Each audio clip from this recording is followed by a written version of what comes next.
ঠান্ডা পানীয় খেয়ে চুরি করল চোরের দল। বৃষ্টি ও ঝড়ের সুযোগকে কাজে লাগিয়ে স্টেশনারি দোকানের নগদ 50,000 টাকা অন্যান্য সামগ্রী চুরির অভিযোগ।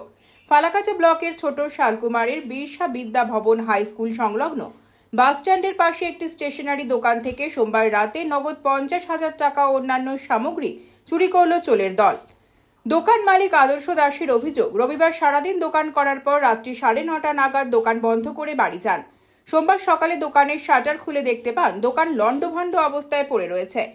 ওপরের দিকে তাকাতেই চোখে পড়ে দোকানের সিলিং কাটা। তারপর লক্ষ্য করেন বাক্সে রাখা নগদ 50,000 টাকা চুরি গিয়েছে। সেই সঙ্গে দোকানের কিছু অন্যান্য সামগ্রীও চুরি গেছে। সেই সঙ্গে চোরের দল দোকানে রাখা ফ্রিজ খুলে ঠান্ডা পানীয় খেয়ে যায়। দোকান মালিক দাবি করেন পাশের একটি নির্মীয়মান বিল্ডিং এর ছাদ ব্যবহার করে চোরের দল তার ঘরের টিনের চাল কেটে তারপর দোকানের সিলিং কেটে দোকানের ভেতর প্রবেশ করে। তার পাশেই থাকা অন্য আরেকটি দোকানে চেষ্টা করেছিল চোরের দল চুরি করার। সেই দোকানেও টিনের চাল কেটে চোরের দল সেখানে চুরি করেনি। এই নিয়ে সোমবার ফালাকাটা থানায় লিখিত অভিযোগ দায়ের করলেন দোকানের মালিক আদর্শ দাস। ফালাকাটা পুলিশ সূত্রে খবর, চুরির ঘটনা তদন্ত চলছে। বলুন, আপনার দোকানে আজকে কি হয়েছে?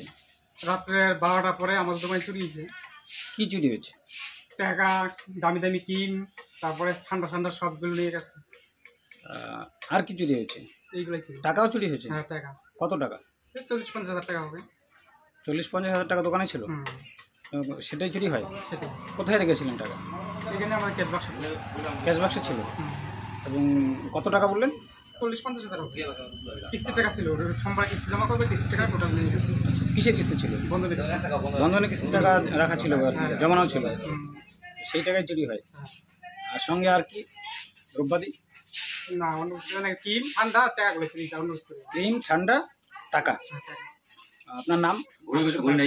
হ্যাঁ, আদর্শ দাস। জায়গাটার নাম? বিশ্ববিদ্যালয় হাই স্কুল পাশে।